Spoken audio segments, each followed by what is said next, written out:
Hi guys, this is R.A. Sweeney coming to share another prayer with you guys from the book Prayers from the Time of Jesus.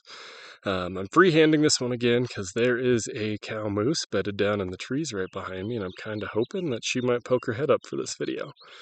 But right now we're going to talk through the Ma'ariv Aravim, which is the evening prayer, the sunset prayer. So this prayer would be set at twilight. The word that's repeated there twice in Ma'ariv Aravim is the word twilight or evening. And so in Hebrew, this prayer would go something along the lines of Baruch atah Yahweh Eloheinu melech ha'olam asher bidvaro Ma'ariv Aravim el che vechayem tamid yimlok alinu leolam waed Baruch atah Yahweh ha-Ma'ariv Aravim. So blessed are you, Lord our God, King of all creation, who by his word, evening. So it's a repeated deal there, so it's saying it's making evening a verb. It's the one who evenings the evening or twilights the twilight. God, living and enduring, continually may he reign over us to the vanishing point and to the end. Blessed are you, Yahweh, the one who evenings the evening. And so like I said, it's evening, so like he's making the evening or bringing about the evening.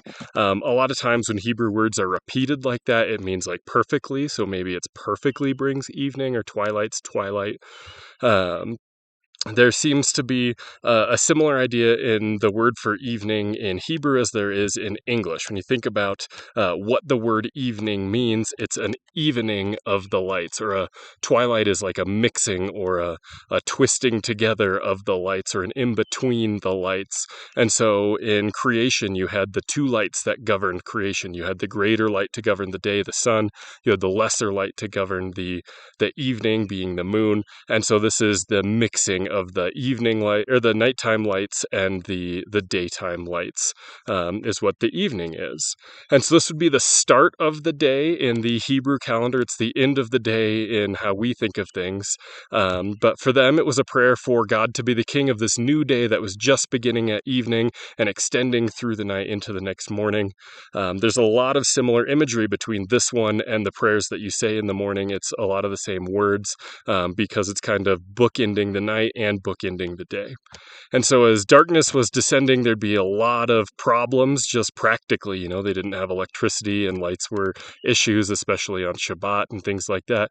Then there'd be a lot of fears because animals might come into some of the more rural areas, robbers and things like that. So there's a lot of problems and fears that went along with nighttime.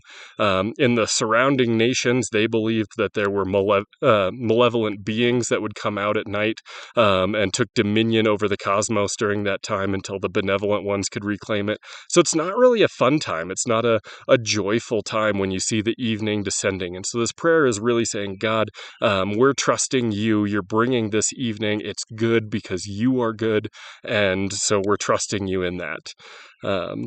Then I coupled it with this passage from Psalms that talks about, you know, the prayer in the evening time. Since it's the beginning of the day, it's this idea of bringing prayers and offering and worship to God at the very start of the day. And so I thought that fit really nicely with the idea of the prayer.